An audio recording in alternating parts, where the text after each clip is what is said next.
T'avais-tu quelque Non, chose non, à non, non, non, non, c'est juste... OK, on est prêt? Oui? C'est Oui. correct? On est prêt? Alors, on va regarder en 2 Rois, chapitre 5, l'histoire de Naaman. Cette histoire-là, ça s'est produit à peu près 600 ans avant Jésus-Christ, juste pour mettre dans le contexte. Mais le cœur de l'homme est encore pareil 600 ans avant Jésus-Christ que 2000 ans après Jésus-Christ.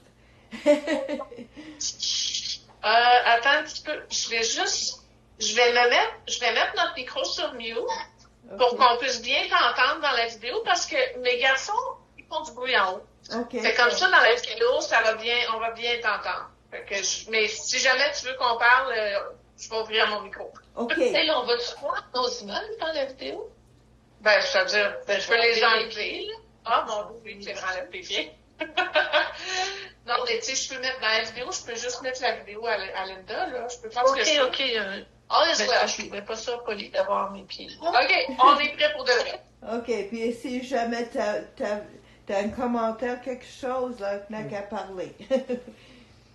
Alors, on va voir dans ce passage que le Seigneur désire que nous soyons dirigés par le Saint-Esprit, n'est-ce pas? Et c'est par la foi. Mais souvent, le problème, c'est que le Saint-Esprit nous demande, parce que c'est par la foi, souvent les choses qui sont impossibles pour nous, ou bien on ne veut pas le faire parce qu'on a une chair qui ne veut pas. Alors, lorsque tu as dans l'idée quelque chose vient, que soit tu ne veux pas le faire ou tu penses que c'est impossible de le faire, ça serait bon de regarder de nouveau pour voir si c'est peut-être pas le Saint-Esprit qui est en train d'agir. Alors, on va lire 2 Roi, chapitre 5. Lorsque Naaman eut quitté Élisée et qu'il fut à une certaine distance. Ok, tu as commencé une autre. Ok, c'est pas la. Excuse-moi. Bon, je recommence. Premier Chapitre 5. verset. Naaman, chef de l'armée du roi de Syrie, jouissait de la faveur de son maître et une grande considération, car c'était par lui que l'Éternel avait délivré les Syriens. Mais cet homme fort et vaillant était lépreux. Et on sait qu'est-ce que c'est la lèpre. C'est une maladie qui corrompt les membres. Comme le nez, ça va devenir blanc, puis ça corrompt, puis ça tombe. Et c'est comme c'est un portrait dans la Bible du péché. Et les Syriens étaient sortis par troupes et ils avaient amené captive une petite fille du pays d'Israël qui était au service de la femme de Naaman.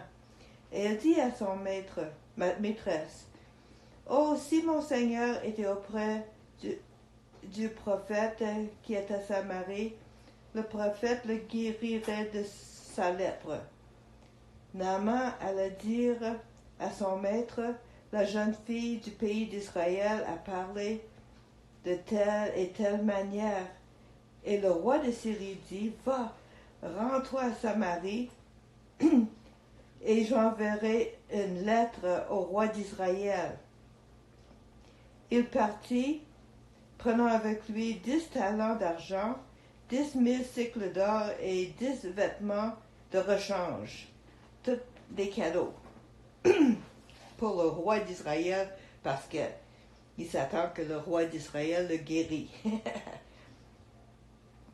Il porta au roi d'Israël la lettre où il était dit, « Maintenant, quand cette lettre te sera parvenue, tu sauras que je t'envoie Naaman, mon serviteur, afin que tu le guérisses de sa lèpre. » Après avoir lu la lettre, le roi d'Israël déchira ses vêtements et dit, « Suis-je un Dieu pour faire mourir ou pour faire vivre, qu'il s'adresse à moi afin que je guérisse un homme de sa lèpre? Sachez donc et comprenez qu'il cherche une occasion de dispute avec moi. » Alors, heureusement, Élisée a eu connaissance de ce qui se passait. Et l'homme de Dieu apprit que le roi d'Israël avait déchiré ses vêtements. Il envoya dire au roi, « Pourquoi as-tu déchiré tes vêtements? Laisse-le venir à moi, et il saura qu'il y a un prophète en Israël. » Naaman vint avec ses chevaux et son char, et il s'arrêta à la porte de la maison d'Élisée. Élisée lui fit dire par un messager, « Va et lave-toi 7 fois dans le Jourdain. Ta chair redeviendra saine et tu seras pur. » Naaman fut irrité. Dans certaines Bibles, ça dit il était furieux.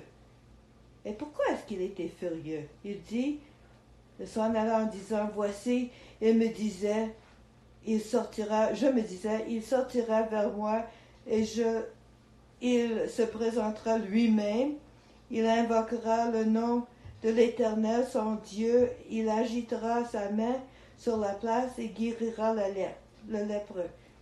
Alors Naaman avait fait une idée, regarde, ce prophète, il va faire une certaine chose, il va faire des choses comme ci, comme ça, mais il ne s'est même pas présenté lui-même, il a envoyé un serviteur, et il a fait aller saucer dans le Jourdain. Ça, c'est une rivière en Israël, puis il dédaignait. Les fleuves de Damas, l'Albana et le Parpar ne valent-ils pas mieux que toutes les eaux d'Israël? Ne pourrais-je pas m'y laver et devenir pur? Et ils s'en retournèrent et partaient avec fureur. Alors, sa chair, son idée, c'était ce que Dieu voulait faire. Lui, il trouvait ça dédaigneux, il était dédaigneux, il ne voulait pas. Et c'est justement ce que j'ai dit, c'est souvent le cas lorsque le Seigneur veut nous diriger. Les plans de Dieu sont toujours bons et il veut nous diriger par la foi, mais nous, on pense que c'était pas comme nous pensons que ça devrait être. Mais qu'est-ce que tu veux dire pour expliquer sa chair? Sa chair, c'est sa manière de penser qui n'est pas en ligne avec Dieu. OK. Donc, son idée, à fin de compte. Oui. À lui. OK. Oui. Mais heureusement, il avait des serviteurs qui l'aimaient. Et ces serviteurs s'approchèrent pour lui parler et dire, mon père, si le prophète tu demandait quelque chose de difficile, ne l'aurais-tu pas fait? Combien plus dois-tu faire ce qu'il t'a dit? Lave-toi et tu seras pur. Alors il a été convaincu et il descendit alors et se plongea 7 fois dans le Jourdain selon la parole de l'homme de Dieu et sa chair redevint comme la chair d'un jeune enfant et il était pur. Parce que, pourquoi il était pur? Parce qu'il était plus intelligent qu'un autre, parce qu'il était plus beau? Non, c'est juste parce qu'il a fini par faire exactement ce que Dieu lui a dit de faire. Par le prophète. Oui, Ouais. par le serviteur du prophète. Oh oui, c'est ça, oui. Alors, c'est Dieu, jamais qu'il flatte l'orgueil, hein? Parce que cet homme-là, il voulait que ce soit le prophète qui le fait, mais c'est pas le cas. Puis, c'est ça, en autre mot, il aurait aimé que le prophète sorte et qu'il fasse une grande manifestation avec ses mains ou quelque chose, là. C'est ça, puis où ça paraît quelque chose comme quelque chose d'officiel, mais pas en effet comme Dieu lui avait demandé, Dieu voulait qu'il fasse. Oui. Oui. Tout simplement, et par la foi, tu fais la chose qui n'a pas... Ça n'a pas l'air d'être une chose qui va guérir le lèpre ou quoi que ce soit, hein? De saucer dans une rivière. Puis il a dit 7 fois. S'il avait arrêté à 5 fois, est-ce qu'il aurait été guéri? Non, parce que le messager a spécifié 7 fois. Et heureusement, il l'a fait 7 fois et il a été guéri. Ouais. Et moi, je crois que c'est justement pour ça qu'il n'y a pas plus de miracles et de guérisons. Parce que Dieu veut faire beaucoup de miracles, beaucoup de guérisons. Mais souvent, on est rebelle. On ne fait pas ce que Dieu veut. On se choque ou bien des choses comme ça. On va regarder aussi en Luc, chapitre... Luc chapitre 5. Un autre exemple. Ici, c'est la pêche miraculeuse. Comme Jésus... Veux-tu lire cette fois-ci? Tu lis mieux que moi. Luc chapitre 5, non, mais tu donnes des commentaires. Oui, c'est vrai. OK. Oui, je vais le faire. Luc chapitre 5, premier verset. Oui. Comme Jésus se trouvait auprès du lac de Génésaret et que la foule se pressait autour de lui pour entendre la parole de Dieu, il vit au bord du lac 2 barques d'où les pêcheurs étaient descendus pour laver leurs filets. Ça va? Oui, parce que là, c'était le matin, ils avaient pêché toute la nuit, ils n'ont rien eu. Et maintenant, ils étaient fatigués, ils voulaient laver leur filet, puis ils s'en allaient à la maison pour dormir. Oui. Il monta dans l'une de ces barques qui était à Simon, et il le priait de s'éloigner un peu de terre. Puis il s'assit, et de la barque il enseignait la foule. Lorsqu'il eut cessé de parler, il dit à Simon, « Avance en pleine eau et jetez vos filets pour pêcher. » Parce que là, Jésus voulait récompenser Pierre pour avoir laissé son barque à lui pour pouvoir prêcher. Puis là, il voulait le récompenser. Il a demandé de jeter ses filets. Notez qu'il a dit en pluriel, ses filets. Oui, jetez vos filets pour pêcher. Pensez-vous que Simon et ses amis voulaient retourner pêcher? Ils ont pêché toute la nuit. Pêcher. Pensez-vous qu'ils voulaient retourner pêcher? Non. Pêcher. Oui. Oui, pêcher. Et Oui. Simon dit, Lui répondit, « Maître, nous avons travaillé toute la nuit sans rien prendre, mais sur ta parole, je jetterai le filet. » Le oui, singulier. Là, oui, là, c'est rendu singulier. Ben oui. Mais Pierre, il aurait pu dire, il avait peut-être envie de dire, regarde, c'est moi je suis celui qui sait comment attraper les poissons. Toi, tu es un prédicateur. Maintenant, je sais qu'on a fait ça toute la nuit, puis on n'a rien eu. Maintenant, on est fatigué, on veut dormir. Laisse-nous en paix. Mais il a dit, heureusement, il a dit à ta parole qu'il va obéir au moins un petit peu. Mais parce qu'il a dit un filet. Oui. L'ayant jeté, ils prirent une grande quantité de poissons et leur filet se rompait. Ils firent signe à leurs compagnons qui étaient dans l'autre barque de venir les aider. Ils vinrent et ils remplirent les 2 barques au point qu'ils enfonçaient. Ça va? Mm-hmm. Et quand il vit cela, Simon-Pierre tomba aux genoux de Jésus et dit, « Seigneur, retire-toi de moi, parce que je suis un homme pécheur. » Car l'épouvante l'avait saisi, lui et tous ceux qui étaient avec lui, à cause de la pêche qu'ils avaient faite. Il en était de même de Jacques et de Jean, fils de Zébédée, les associés de Simon. Alors Jésus dit à Simon, « Ne crains point, désormais tu seras pêcheur d'hommes. » Alors Jésus sait comment parler au cœur. Il savait comment saisir le cœur de Pierre, c'était avec les poissons. Et c'est ce qu'il a fait pour montrer qui il est. Et, Mais en même temps, il y a eu une révélation de la part de Dieu, Dieu le Père. C'est ça de faire cela. Alors, c'est ça dont il a obéi, n'est-ce pas? Et ensuite, en même temps, il est Dieu le Fils. Et puis voilà, ils savent exactement qu'est-ce qu'il fallait. Et c'était quoi, en effet, la réponse à cela. Mais au moins, justement, Simon n'a pas dit non, t'es fou, braque, je m'en vais, là, je veux rien savoir. Mais au moins qu'il il a fait un effort, mais il n'a pas vraiment obéi à ce que Jésus, en effet, lui avait demandé de faire. Et que voilà, il y avait quand même le pêche miraculeux et que le filet, en effet, malheureusement, se rompait, mais ils ont pu quand même avoir comment ça dit ça, attraper quand même, eu un pêche. Oui. C'est ça, puis voilà, en profiter là, de cela. Mais c'était une leçon, n'est-ce pas? Amen, oh oui. OK, c'est quoi la leçon? Jésus aurait pu dire aussi. Jésus aurait pu dire, mais écoute, mets tes filets, parce que je veux, moi, je suis capable, là, tu vas attraper toutes sortes de poissons. Mais il n'a pas fait ça, pourquoi? Parce que c'est par la foi.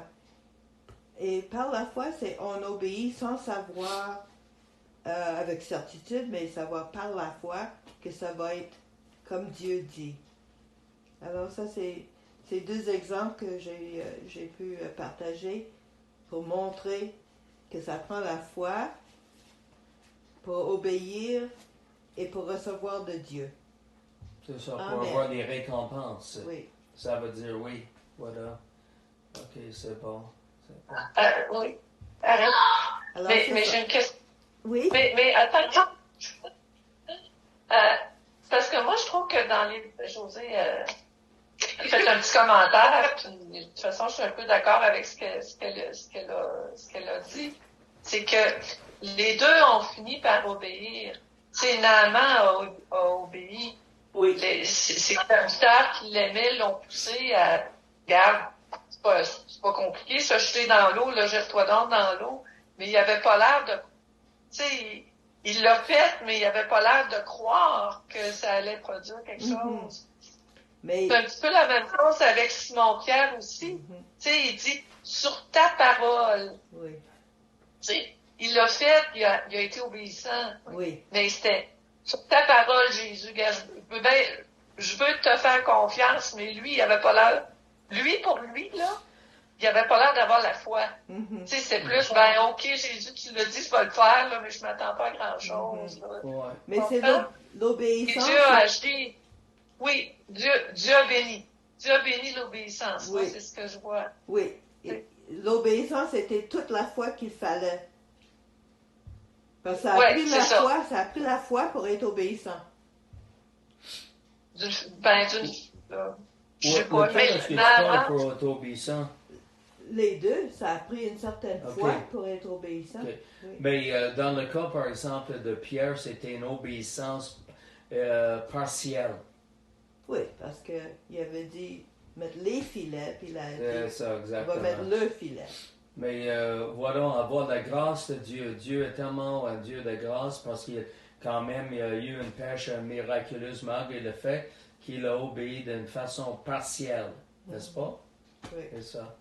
Parce que ça prend pas une foi énorme, mais ça prend la foi, parce que comme une graine de sénévé, hein, mais ça prend une foi assez grande pour obéir. Ouais. Ben c'est ça, je pense que peut-être la distinction que moi je fais dans ma tête dernièrement, là, c'est que je suis pas nécessairement certaine du résultat, mais je vais obéir parce que tu me le demandes. Ouais. C'est ça ma foi. C'est l'obéissance. Par contre, le résultat, j'ai pas la foi que je vais nécessairement voir le résultat auquel je m'attends. Je sais pas c'est quoi le résultat non plus que, tu sais, comme quand Pierre a jeté le filet, c'est sûr qu'il disait, tu jettes le filet parce que tu t'attends à recevoir des poissons, mais tu sais, il s'attendait pas à, justement, il a pas jeté les filets. Oui. Il a jeté un filet parce qu'il s'est dit, bah, c'est correct, je vais le faire. La foi était très petite. Ouais. C'est ça. C'est la foi suffisante pour obéir, mais pas nécessairement la foi dans je sais quel résultat je vais obtenir. Je sais pas si je suis claire. Oui. Dans ce que je comprends, là. Je sais pas si je suis claire. C'est intéressant. Oui. Est-ce qu'il avait vraiment la foi ou il voulait simplement voir? C'est ça que... qu'est-ce qui allait se passer là? Puis il avait le respect pour le Seigneur. Bon, il a dit sur ta parole, mais c'était pas ça la parole de Jésus. La parole dit jetez vos filets. C'est ça. Donc, il voulait voir comment ça allait se passer. Voir si vraiment quelque chose allait arriver ou non. OK? Hein? Oui, il voulait voir, mais Non. il avait assez de foi pour obéir. Non, mais il n'a pas obéi, c'est une obéissance partielle. Oui, mais une obéissance partielle, c'est quand même une certaine obéissance. Oui, c'est ça, mais moi je parle de la question de la grâce de Dieu. Oui. Il a fait un effort avec la foi qu'il avait pour obéir d'une façon partielle, puis quand même Dieu a fait grâce pour bénir quand même. Ben oui, C'est ça. parce que ça a pris absolument de la foi, parce que sans la foi, il est impossible de plaire à Dieu. C'est impossible. Alors, ça a pris absolument la foi, un certain montant de foi. Oui. Oui. Mais est-ce que Naaman, est-ce qu'il avait vraiment une foi? Il a simplement obéi parce que le prophète lui a dit quelque chose par le messager. Puis, ma question, c'est pourquoi cette foi? Comprenez-vous, là? C'est ça, ça c'est dans les... La persévérance. Ça, c'est dans les... Oui, et Dieu voulait vraiment savoir si... peut-être une fois, je peux me tromper, mais pas cette fois. Alors, est-ce que lui avait la foi ou simplement il obéit parce qu'il dit, ben, j'ai rien à perdre, je vais y aller. Oui, mais ça prend... Mais je pense qu'à quelque part, Dieu... Ben, comment ça qu'il avait la foi? Oui? Tu penses qu'il avait la foi, Naaman? Oui, je crois qu'il avait la foi, oui. OK. Ça va. Oui. Mais en tout cas, moi, peut-être une petite chose que je voudrais rajouter, c'est que dans tous les cas, foi ou un petit peu de foi ou obéissance, pas de foi, je pense que Dieu, il nous prend là où on est, puis il veut nous faire avancer, hein. Ouais. Il veut nous faire grandir, puis il veut justement que notre foi devienne toujours de plus en plus grande. Ouais. Fait que dans le fond, c'est en décidant, tu sais, c'est en avançant, c'est en obéissant, c'est en avançant qu'on constate, qu'on peut voir la main de Dieu agissante, puis que on est fortifié, puis que notre foi grandit. Ouais. Moi, je vois ça comme ça. Oui. Moi, j'aimerais ça, tu sais, quand on pense à la première fois où Jésus a donné autorité à ses disciples, puis les a envoyés, d'aller guérisser, puis tout ça. Ouais. Puis, ils sont revenus, là, après, puis ils étaient comme, ah, man, même les démons vous obéissent. Fait que, tu sais, ce que tu vois là-dedans, c'est qu'ils sont allés par obéissance, mais ils n'étaient pas comme plein d'assurance de ce qu'elle... Ils étaient tellement pas sûrs qu'en revenant, ils étaient comme surpris. Mais quand tu vois plus tard dans les actes, là, c'est le contraire, là, tu sais, Pierre, je n'ai pas d'argent, mais ce que j'ai, je te le donne, lève-toi, tu sais, c'est comme là, il sait déjà, là, qu'est-ce qui va se passer. Il a grandi. La foi, c'est ça, la foi grandit, mais comme maman disait, Dieu nous prend là où on est, puis le début, je pense, c'est l'obéissance. Oui. Ça prend, c'est ça. Oui. Même si, c'était comme si Jésus demandait quelque chose d'impossible dans ce temps-là. Et c'est souvent ça, c'est soit que lorsque le Saint-Esprit nous parle, c'est impossible ou bien on ne veut pas le faire. Mais dans ce cas-là, c'était quelque chose que c'était impossible. Jésus leur demande d'aller guérir. Ils n'ont jamais fait ça de leur vie. Hein? Jésus nous demande l'impossible, mais ils ont été obéissants, comme tu as dit. Oui, mais il y a une chose, par exemple. Jésus a enseigné à ses disciples, puis il a démontré ça à ses disciples. Il les avait formés, ses disciples, avant qu'il les envoie. Donc, en effet, c'est la question d'enseignement, formation, donner l'exemple ici, là, afin qu'ils voient ça. Puis là, en effet, il fallait qu'ils prennent un pas par la foi pour faire la même chose par le Saint-Esprit. Mais c'est pas juste un enseignement, il y avait une formation. Vraiment, il était vraiment équipé pour faire ce travail-là. Tandis que Naaman, il avait simplement entendu le témoignage d'une servante, OK, qui était là, en effet, dans son pays. Puis le roi dit, bon, je vais t'envoyer, c'est ça, en Israël pour voir cela. Mais c'est quelque chose qu'il ne connaissait pas, sauf que ce que la servante avait dit. OK? Alors, il est allé, ensuite, il était fâché au début. Il dit, c'est parce que ça n'a pas de bon sens. Mais là, en effet, il l'a fait parce qu'il n'avait rien à perdre. Puis il a obéi à ce que, en effet, Dieu a dit, bien sûr, par le prophète au messager, puis voilà. Et ensuite, il était guéri. Mais s'il avait la foi, justement, sa foi était vraiment petite. Basé sur un témoignage, c'est ça, d'un servant, et aussi que le prophète lui a donné, c'est ça, des instructions quoi faire. Alors, c'est plutôt, en effet, l'obéissance. Simplement dire, oui, je vais faire ce qui justement, je m'engage. Je ne connais pas ce Dieu d'Israël, mais je vais le faire quand même, n'est-ce pas? Alors, c'est quelque chose, normalement. C'est ça. Tandis qu'en effet, Pierre, il me semble que Pierre, il aurait pu savoir, oui, mais c'est Jésus guérit les malades et tout, là, mais c'est ça, il pense qu'il connaît absolument rien, Jésus, à propos de la pêche. Mais c'est ça, là, il commence à comprendre, il a compris qu'il est le maître, justement, même des, comment on dit ça, des choses naturelles de ce monde. C'est ça, avec l'intervention de Dieu en sa faveur, n'est-ce pas? Donc, il a appris quelque chose. Vraiment, qui était vraiment Jésus? C'est bon?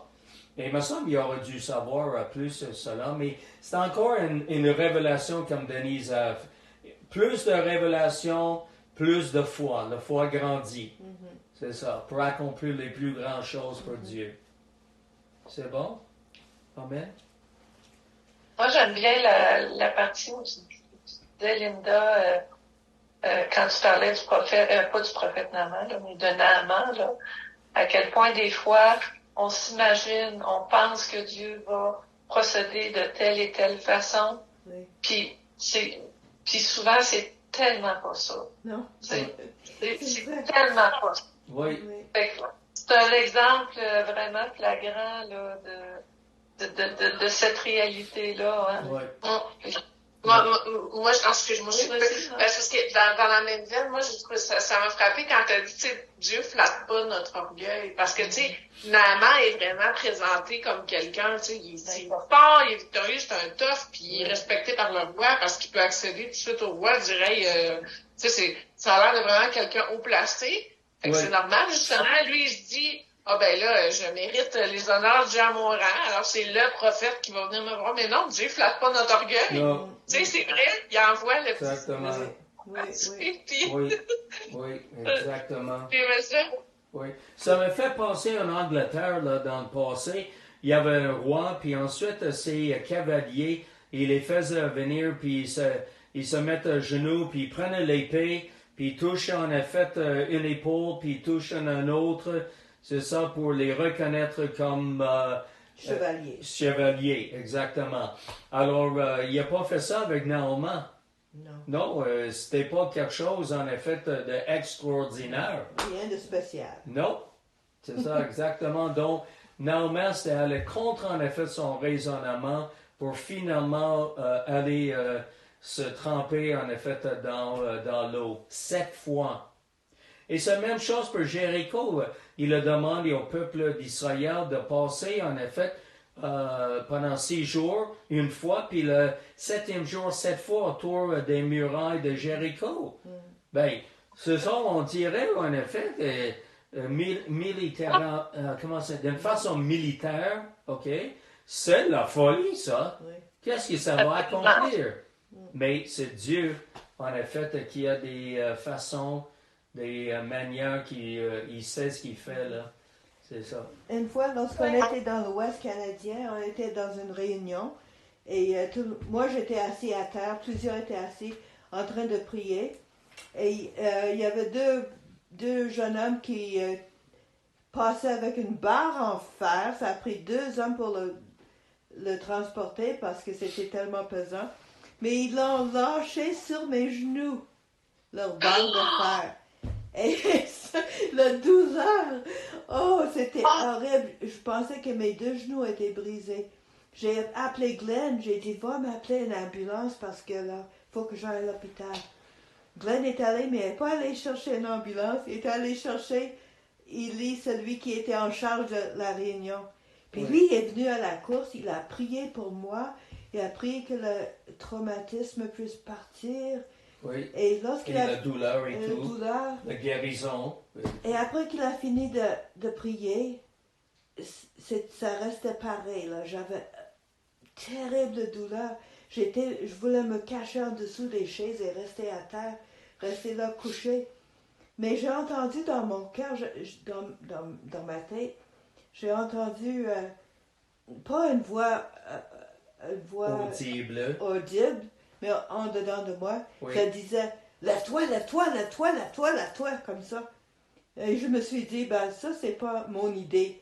Ça doit être le Seigneur, parce que c'est pas mon idée de me lever. Alors j'ai essayé de me lever et ça faisait mal. Puis le plus que je me levais, le plus que le mal partait. Puis quand j'étais complètement levée, j'étais complètement guérie. Alors, C'est ça. oui, en obéissant, la guérison s'est produite. Et c'était pas du tout que je m'attendais. Je m'attendais qu'Élie allait prier pour moi, puis je serais correct après. Mais c'était pas ça le cas. Il fallait que j'obéisse, que je me lève. Oui, oui. Et j'étais complètement guérie. Oui, c'est ça. Mais quand même, Ouais. sa prière a initié la guérison. Oui. La guérison, en effet, oui, c'était vraiment là, Oui. mais c'était à toi, à fin de compte. D'obéir. C'est ça. Parce qu'une personne guérie ne reste pas couchée. Une personne, hein? Une personne guérie ne reste pas couchée. Alors on se lève. Mais dans ton cas, oui. C'est ça, oui. Oui, Merci, alléluia. merci du partage. Oui, merci, c'était bien super. Oui. Merci beaucoup. Oui, merci Seigneur pour cette soirée. Et aide-nous, Seigneur. On veut te connaître de mieux en mieux. On veut te connaître, Seigneur. On veut être, pas seulement qu'on te connaît pour nous-mêmes, mais qu'on puisse partager avec d'autres aussi, Seigneur, pour te connaître. On te prie au nom de Jésus. Amen. Oui, Seigneur, nous prions aussi que nous puissions apprendre par ces leçons de ce soir à te faire confiance et entendre ta voix et obéir ta parole et que nous puissions en effet en bénéficier et en faire bénéficier d'autres personnes, Seigneur, par cet enseignement de la foi qui nous conduit à l'obéissance de ta parole, que ce soit dans la parole de Dieu ou la parole que tu nous dis dans nos cœurs, parce qu'on sait que ça vient de toi, Seigneur. Mm-hmm. Merci pour tout. Merci pour Naaman qui était guéri. Et aussi, merci, Seigneur, pour la pêche miraculeuse que tu as accomplie, Seigneur, pour donner une plus grande révélation de toi-même à tes disciples. Au nom de Jésus, nous te prions. Amen. Amen. Oui.